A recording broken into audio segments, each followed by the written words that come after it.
don't want, and that's very easily able to come into our life.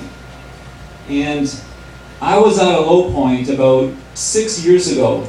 I was in a job, I wasn't feeling fulfilled, I wasn't feeling empowered, I wasn't doing what I wanted to do, and it was a very toxic work environment. Dealing with a lot of difficult people. My relationship was on the rocks, it was pretty tough, and I was stressed out. I was thinking, like, would I ever be loved again? Would I ever find that type of relationship again? So all these things I had going on in my head, and I didn't know how to get out of it. As supportive as my friends and family are and have always been, I just didn't feel like they could help me get out of this one. So I could trace things back to one Saturday. So my Saturdays I always loved, and I always used to go out, movies, see friends, things like that. But this one Saturday, I decided to stay in bed. And I just let my fears take me over. And I could feel the pressure of all those thoughts on top of me as I laid in bed. And that one Saturday, I didn't even go out. I just stayed home. I just made food and ate and just watched TV.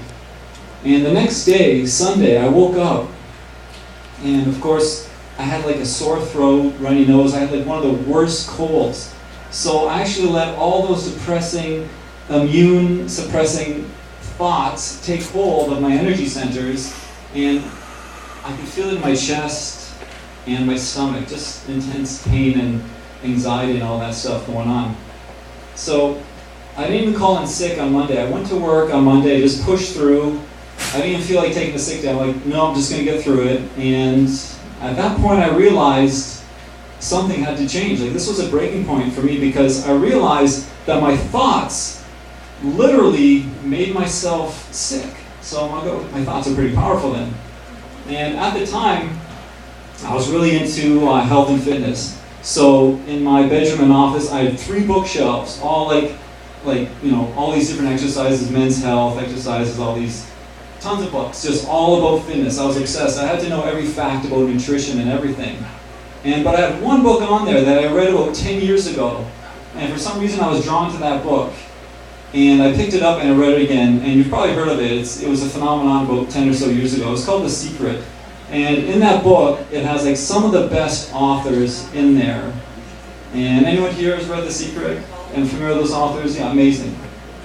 So that book it made me feel good again. It's all for those people who haven't read it. It's about just creating more possibilities for yourself. There's a lot of attraction, raising your energy level, vibrations, all this really good stuff, and it just feels like truth. So it just hit home for me.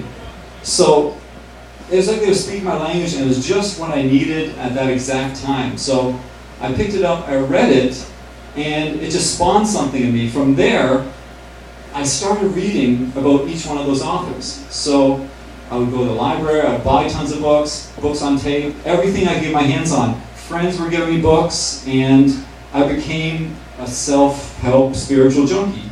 And I was insatiable. So I was learning so much.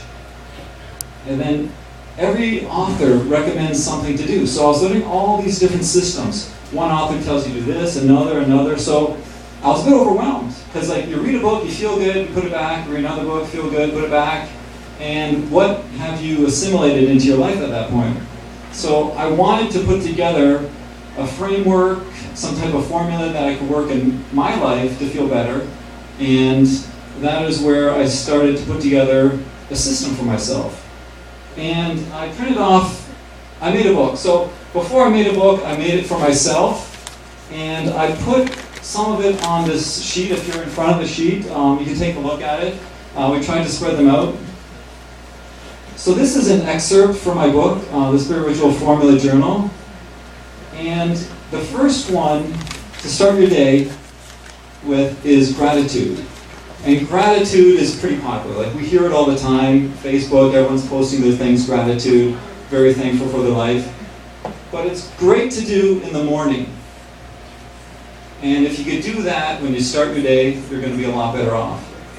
And gratitude for me is something very personal. It's very personalized. Like, you don't always have to go out and share what you're grateful for, but as long as you acknowledge it to yourself and feel it first thing in the morning, you're going to have a much better day, and it's going to move you forward that much better.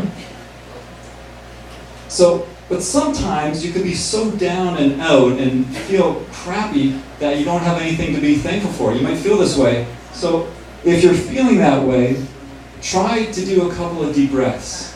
Feel your breath first. If you feel like there's nothing to be grateful for, feel your breath. So combine gratitude with a sort of short meditation. So that's one way to get started. The next one is setting your intention. Does anybody set their intentions for the day? Awesome. Oh, good stuff.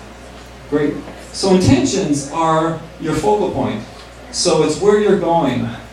So instead of reacting to everything, you're staying focused, and the things that happen around you, they're all peripheral. So you don't really feel them as much because you're on your path, you set it, you've taken your pen, you've decided it, so everything else is just extraneous. So it doesn't pay a purpose in your greater purpose.